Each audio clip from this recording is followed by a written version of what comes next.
Let's continue our conversation on the challenge for TikTok, the social media site under pressure for its ties to China. But is it so different from other social media platforms? Joining us with more Yahoo Finance's Dan Howley. So Dan, is it?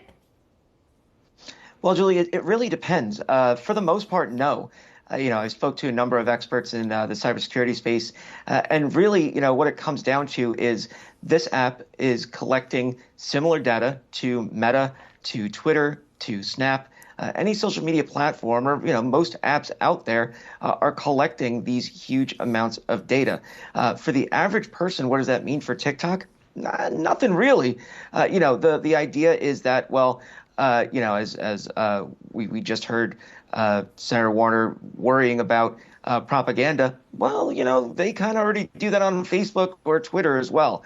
We frequently talk about these kinds of groups of bots that are found spreading propaganda from different groups. So sure, yeah, that could be an issue on TikTok, but it already is on Meta. The issue I think that a lot of people come down to is, where does the data go? And so, TikTok, they have a deal with Oracle right now where they're storing American user data in Virginia-based servers.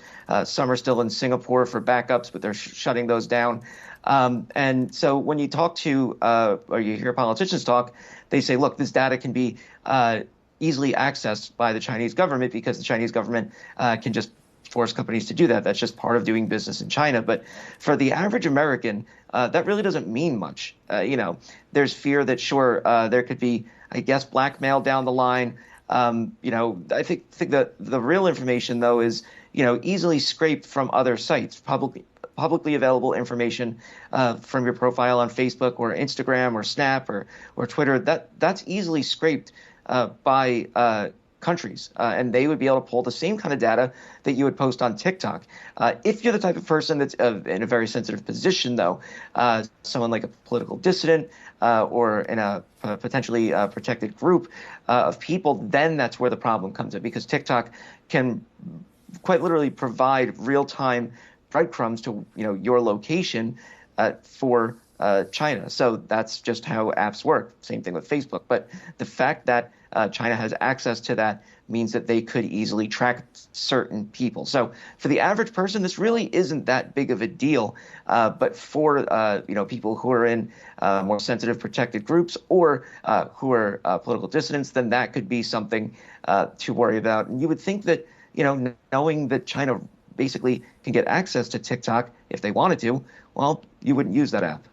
Dan, besides the whole data like sharing or selling or whatever access part of it, what about the research on the addictiveness of TikTok versus other apps? Do we have that information? I mean, when you look at, we've talked about this before, TikTok in China is regulated quite differently than it is here. For example, if you're under a certain age, you can't access it after a certain hour at night, right? It's just shut off. So what do we know about that aspect?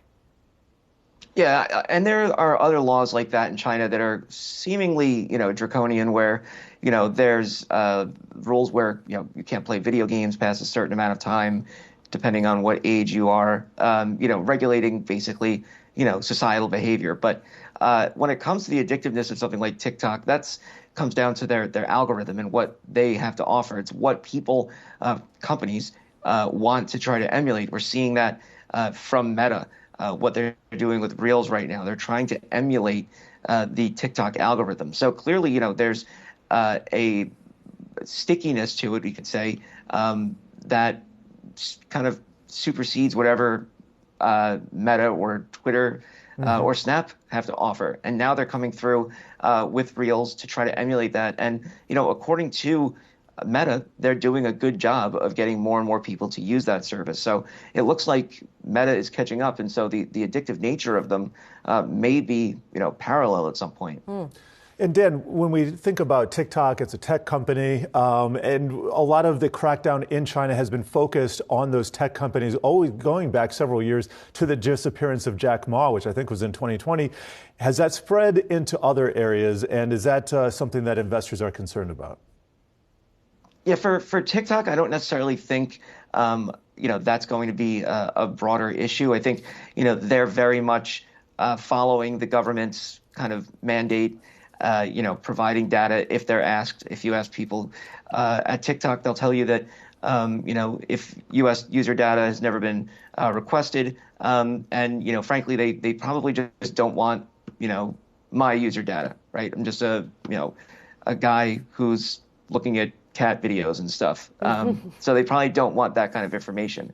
I think it's not necessarily a problem for the broader company ByteDance, because in China, when they operate there, they'll turn over the data that's needed.